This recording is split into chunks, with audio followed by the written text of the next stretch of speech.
This information video is for parents and carers with a child starting school in the next school year. This information has been put together for families to view in their own time and be informed about the process and readiness for starting school.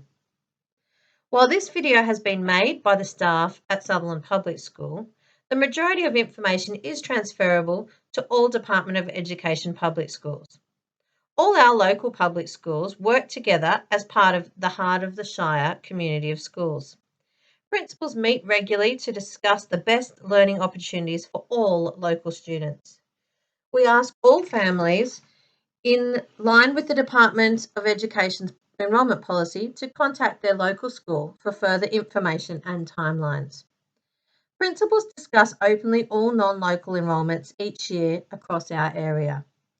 This video is a supportive guide for parents, and we encourage you, after watching, to make contact with your local school.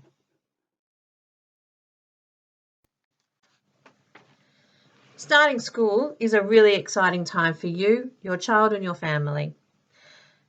So many firsts, so much growing of independence and skills, making lots of new friends, and being part of a wonderful learning community. It's important that our families talk really positive about starting school and are informed on all the processes. This video hopes to give you some information about that.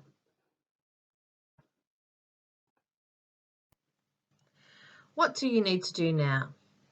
Well, first of all, you need to be informed. So if you follow the link here, that link will take you to the Department of Education's enrolment information page.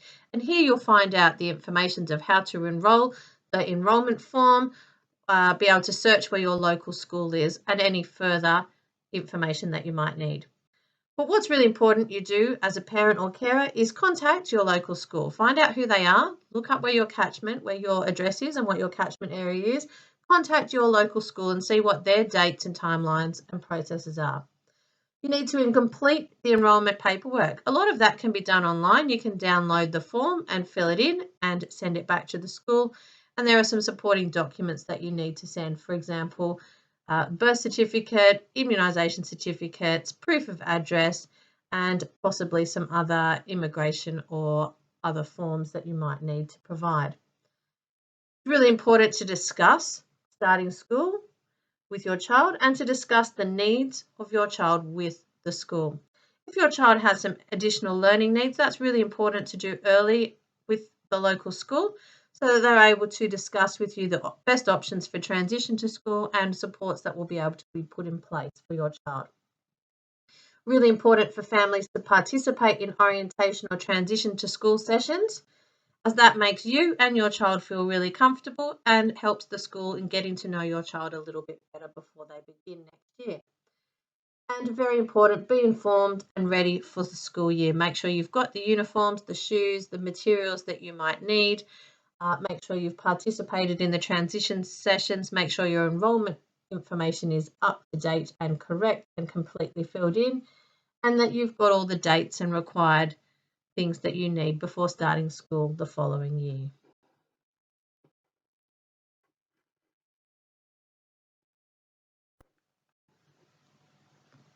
Now, school timelines might vary a little bit depending on each local school, but I've put together some information here that will give you a general guidance. At the start of each school year, obviously in term 1, we're busy bringing in our new kindergarten children, so it's probably advisable not to contact the school directly in the first week of term 1 for the enrolment for the following year, but early on towards the end of term 1 is a good time to start making your first contact with the school. So that's usually around March and April. So you should just call the local school or check their Facebook page or their website and see what information they have up around enrolment for the following year. Really easy to call the school office and they'll be able to give you all the information you need. If you know you're ready and it is your local school and that's exactly where you'll be going, then you can start your enrolment process there because all local students have a spot in their local public school. If you have a child with additional needs, with special educational needs, perhaps speech and speech therapy or occupational therapy or a diagnosis of some sort, it's really important that you touch base with your local school early on, so towards that end of term 1, March and April, because there's quite a few things that need to happen and quite tight timelines to be able to support students coming in with additional needs. You can often do that with the support of your local or your child's early education setting. We can reach out to the local school and make an appointment with the principal, and you can also contact Miranda office for the learning and wellbeing team if required. Then generally in May or June, enrolment applications should be coming into schools. A lot of schools will have a different process for non-local and for local enrolments, and now they are generally submitted. Each school might have a different cut-off time for that, and you should contact your local school. Sometime during July and August, most schools will hold a non-local panel and assess the criteria and offer suitable placements for students. It's important to note that the panel does contact the local school of that child to make sure that they have been to visit and talk about whether it's the most appropriate place for that student. And decisions will then be made and sent out to those families, whether you are successful or unsuccessful in seeking your non-local placement. And if you're not, you should be then contacting your local school and making sure that you have your enrolment processes in place there. Now, when I talk about special educational needs, if your child is seeking a specialist setting or support class or might need some more extensive support for starting school, then applications generally go in around July. So it's really important that we've started to have those conversations back in March so that we can have the information, the reports that are needed and the application written to submit to the panel in around July.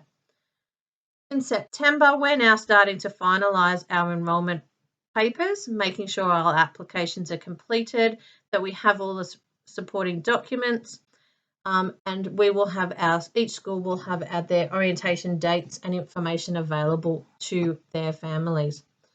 Often schools will contact through an email or letter or social media communication with the important dates and information for families. And then sometime during October to December, schools will hold kindergarten orientation sessions. They will have opportunities to purchase uniforms, ensuring that all your enrolment documentation is up to date, and they'll have the dates for starting the following year. It is important to note that due to COVID-19, some of these arrangements are still a little bit up in the air, and information for principals is still on hold around kindergarten orientation. We're waiting on further advice from the Department of Education, and when that comes through, that information will be communicated to our school communities. So keep a little eye out on that. Each school will be doing something for kindergarten orientation. It's just a little bit at the moment waiting to see what that might look like.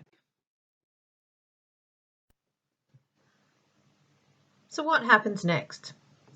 As a school, we collect all the enrolment forms and the supporting documentation, and they're entered onto the system. It's really important that we can't finalise the enrolment on the system without all of the sections completed in the enrolment form and all of the supporting documentation. So sometimes we might need to contact you again to finalise all of that.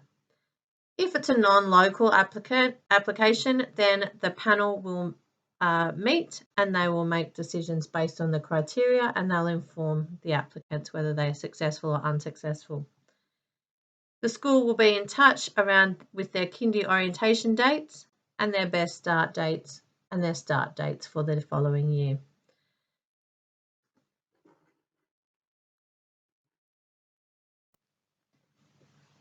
Each school's setup and processes will be slightly different, but basically most Department of Education schools are staffed on the number of total student enrolments on a formula that's calculated by the Department of Education.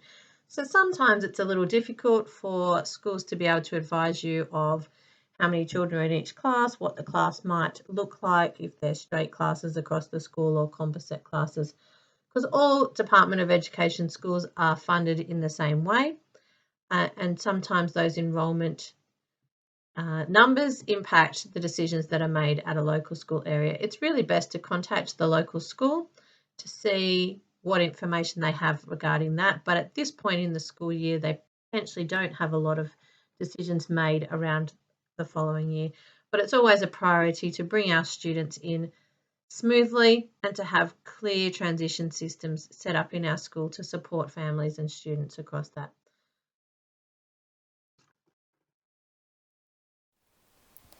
Hello, my name's Nikki Savas. I've been teaching primary school students for 10 years. 5 of those years I've had the privilege of watching my beautiful kindergarten students learn and grow. In my years of experience, I can immediately tell the students who are prepared and ready for school. So what is school readiness? School readiness is a measure of the knowledge, skills and behaviours that enable children to participate and succeed in school. I will be offering some advice and tips about how to best prepare your child for school physically, mentally and socially. In the first 2 weeks, a typical day in a kindergarten classroom would start with some morning songs. Then the teacher would read a story and have an activity based on that book. After, the students would have crunch and sip at about 10 o'clock. This is just a quick 10-minute food break to get them through the rest of the morning. It's really important that your child can distinguish between what food is for their crunch and sip, recess and lunch. In the first few weeks, there will be numerous toilet trips. But please, just in case there is an accident, please make sure that your child has some spare clothing in their bag clearly labelled. After a toilet trip, the teacher will set up a few hands-on activities at different tables and teach the students how to rotate around these activities and tables with a set group. This can be a big change for some students as they can't go to the activity they see and they want to do immediately. They have to learn how to wait their turn and stay with their group until they get to that station. These groups will eventually turn into reading groups, so the teacher will read with a group and then they'll move on to the next activity and station. At recess, the students will eat and have a chance to play, but also build friendships with children outside of their class. Teachers will be able to assist the students at the start, but it's really important that they build the confidence to be able to introduce themselves, but also to ask if they can join in on a game or if they can play with somebody. That's a really important skill to have. After recess, the teacher will direct the students in a circle time or talking time session, which helps everyone get to know each other and build confidence in the classroom and make them feel a little bit more comfortable. There will be another time for a rotating session, which may eventually turn into a maths groups session. At lunchtime, the students will have time to eat the rest of their food, have a big play, and to go to the toilet. After lunch, students will participate in a fun craft activity where they'll do lots of cutting, gluing, pasting, and have some time for some creativity. After that, they'll pack up their bags and get ready to go home. You'll find that in the first week, your child will be exhausted, but they'll soon build up their stamina for a whole school day. As a parent, you want the best for your child, and you want to do all you can to make sure that they're starting school with the best foot forward.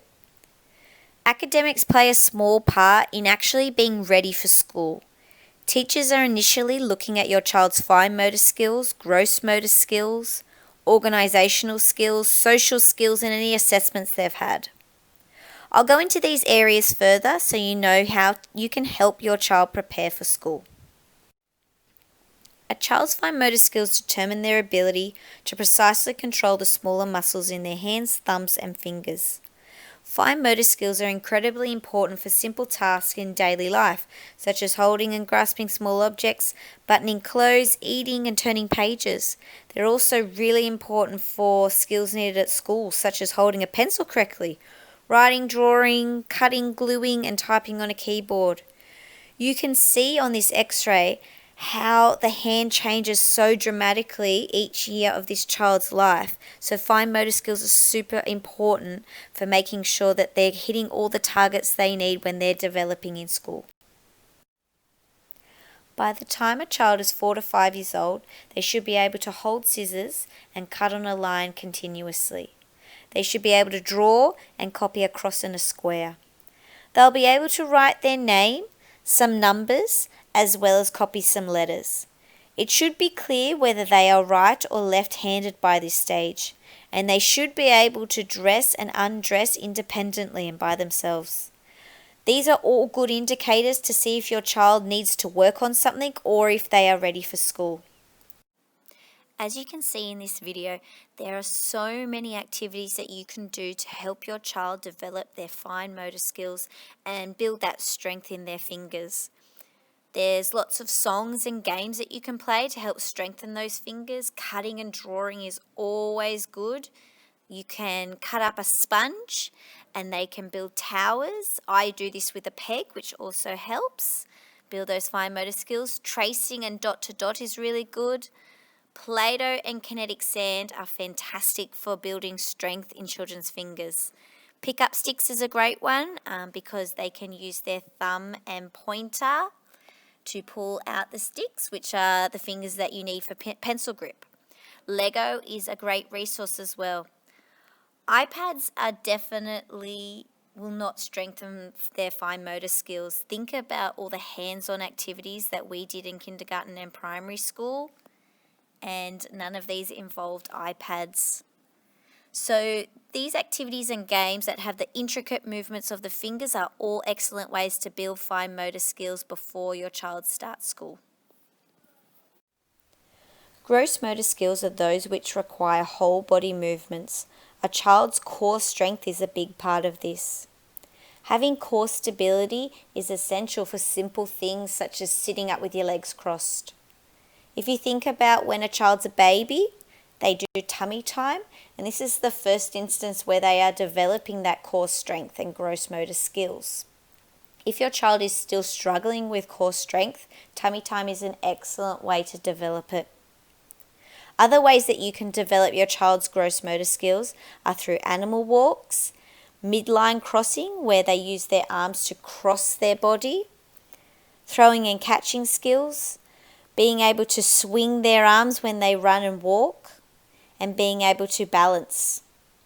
Another big part of gross motor is being able to tell where your body is in space and knowing their personal space. So this means being able to not run into things, not being able to hit yourself in the face, not being able to go into other people's personal space. So they are all great gross motor things to practice. Your child's organisational skills and independence can really determine their school readiness. School is very different to your home environment and even preschool and long daycare. Having the appropriate social and organisational skills will assist your child when adapting to these changes. Before starting school, your child needs to be able to go to the toilet without assistance. So this means that they need to be toilet trained. They need to be able to sit and listen to the teacher and their peers for a minimum of 7 to 10 minutes. They also need to be able to follow the teacher's instructions and directions.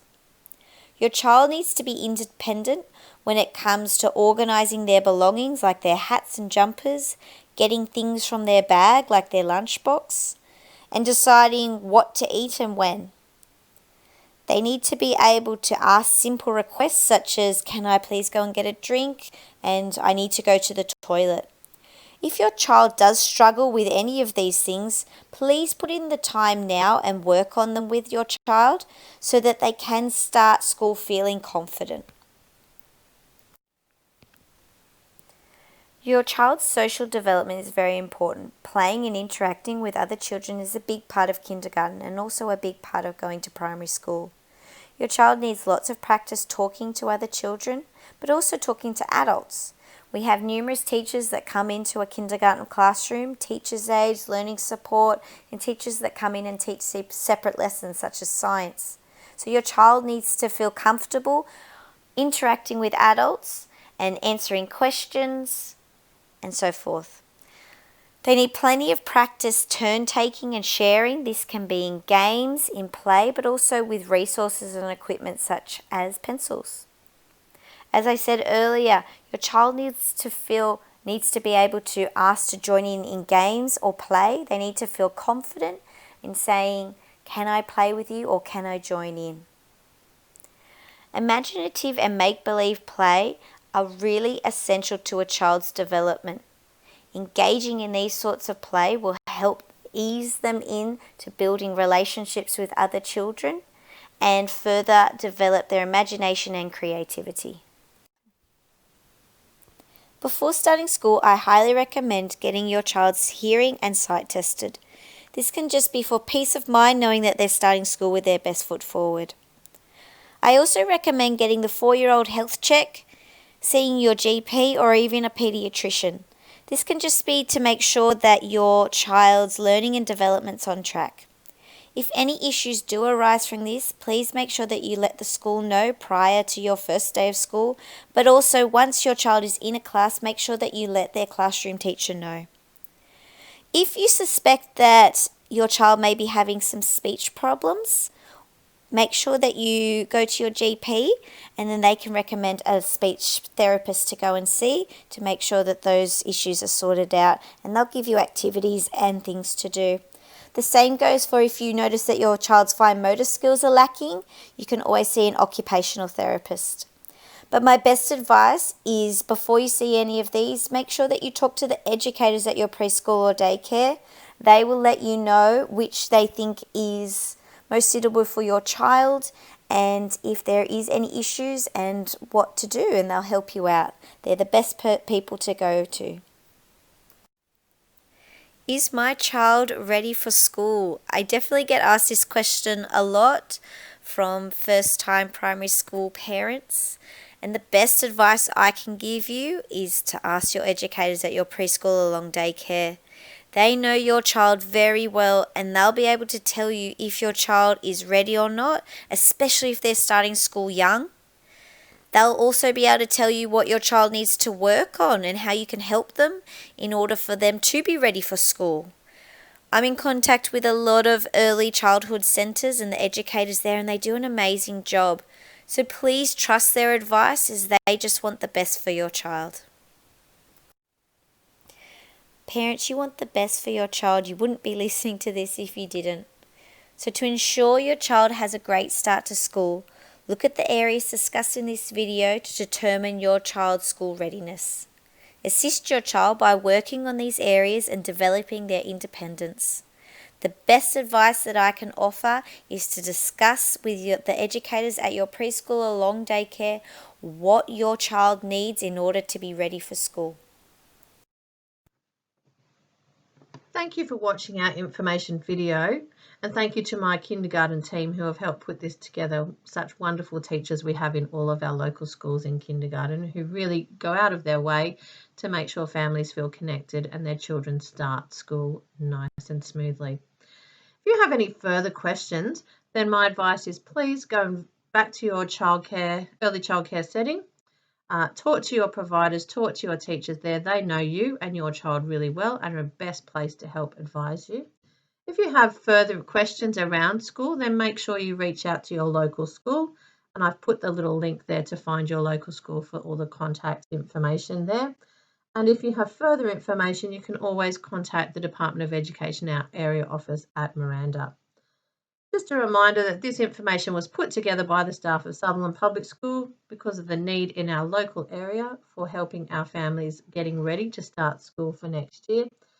But each individual school may have their own timeline or slight differences. So please make sure you go back to your local school and reach out and find out the information that they require for enrolment. We wish you the very best on this exciting journey for next year. And we know that each and every one of your children will be a wonderful asset to the school that they join. Thank you.